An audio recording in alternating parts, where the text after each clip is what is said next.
नमस्कार, मैं हूं श्वेता तिवारी और आप देख रहे हैं देश का तेजी से बढ़ता हुआ digital news agency QBS India news. Patna green housing group, your hope is our development. तो हम बात करते हैं कुछ खास खबरों के बारे में। घर में पति के सामने पत्नी व बेटी से किया गैंगरेप। यूपी में रेप की 3 खौफनाक घटनाएं। जी हाँ, यूपी में रेप के 3 केसेस आए हैं।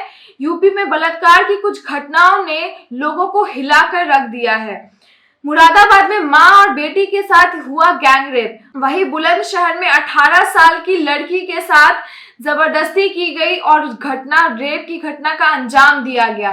और हम बात करेंगे मुजफ्फरनगर में एक 15 साल की नाबालिग लड़की को अपहरण करके उसके साथ दुष्कर्म किया गया।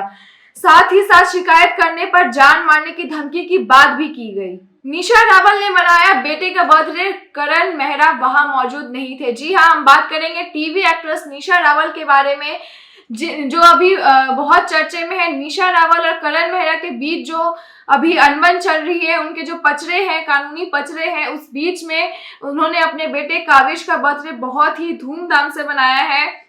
वो नहीं चाहती थी कि इस लड़ाई के बीच में उनके बेटे का बर्थडे खराब हो, इसी वजह से उन्होंने अपने बेटे का बर्थडे बहुत ही धूमधाम से मनाया, जिस बीच में करण मौजूद नहीं थे।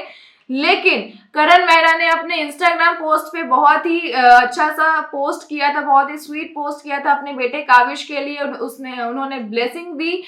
और वही बात करेंगे कि निशा और बेटे ने व्हाइट एंड ब्लैक कॉम्बिनेशन के ड्रेस पहने थे। वहां निशा के पेरेंट्स भी मौजूद थे।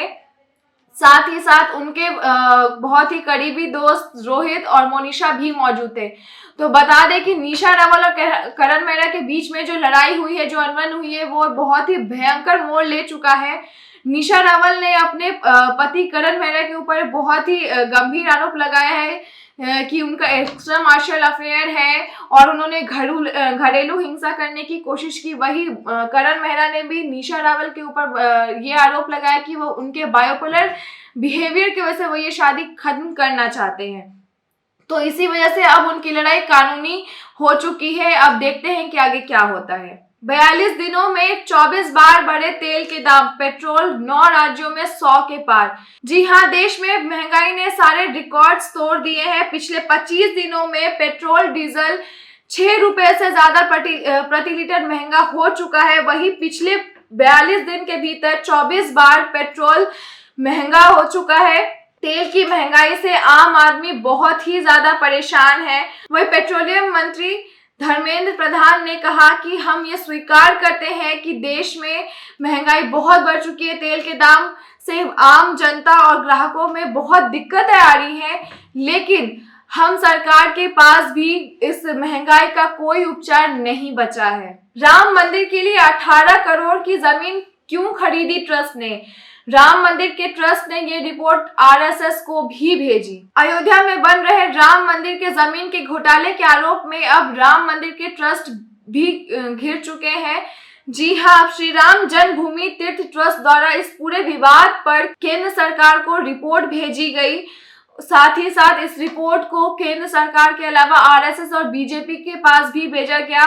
साथ ही ट्रस्ट ने बताया कि विपक्षी दल ने उनपे ये गलत आरोप लगाया है, जिसमें केंद्र सरकार के पास जो रिपोर्ट भेजी गई उसमें जमीन की खरीदारी की सारी जानकारी दी गई है और साथ ही साथ उसमें कैसे कैसे अलग दाम है ये सब बताया गया है। और विपक्षी दल के द्वारा जो आरोप उन पे लगे हैं वो ये है कि 2 करोड़ की जमीन 18 करोड़ में खरीदी गई है। Patna green housing group, your hope is our development. तो ये थी आज की कुछ खास खबरें। हमारे साथ देखते रहिए QBS इंडिया न्यूज और हमारे डेली न्यूज अपडेट के लिए देखते रहिए QBS India news, Arnab media network और सब तक YouTube एंड Facebook पर। और सब्सक्राइब करना और शेयर करना ना भूलें। धन्यवाद।